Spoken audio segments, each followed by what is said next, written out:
Hello, we're going to talk a bit about safety. This is Rule 28 of the Annex of the Convention.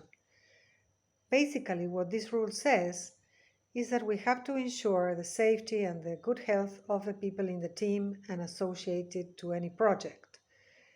I would say that the main rule to bear in mind is that no archaeological site or no archaeological find is more important than the safety of the people. Therefore, we have to take several things into consideration. One of them is the fitness to dive. Normally, when you receive the information about the qualifications of the people in the team, you read what their diving license says, and some people are professional divers, and that sounds okay, or they have experience in scientific diving, and that, of course, is what normally you would look for. But that doesn't mean that the person is fit to dive in a particular site or under specific environmental conditions. It is possible that the person is used to dive in different temperature or visibility conditions, or that a long time has passed since his or her last dive. Therefore, it is usually a good idea to devote some time, maybe a day or two, in a project so that everybody is familiar to the local conditions at that site. Another important thing to take into consideration has to do with the safety equipment and the medical aid kit.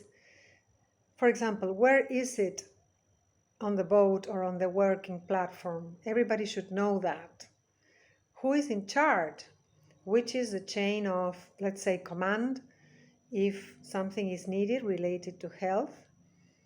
There has to be a person specifically devoted to the safety when a project is taking place. And that person should be different from the person in charge of the archaeological tasks, so that each of them can focus on different things. Also, it is important to have a plan for an emergency evacuation.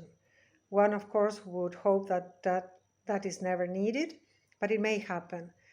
And if it needs to happen, then it's a matter of seconds in which you need to make phone calls, you need to contact local hospital or send somebody to a decompression chamber. So all of that should be duly noted and the protocol should be well established.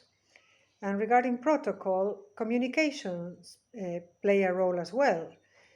For example, language. Sometimes teams are formed by people coming from different parts of the world, and although there might be an official language in the project, during an emergency or under pressure, it is important that everybody understands what needs to be done and there is no confusion.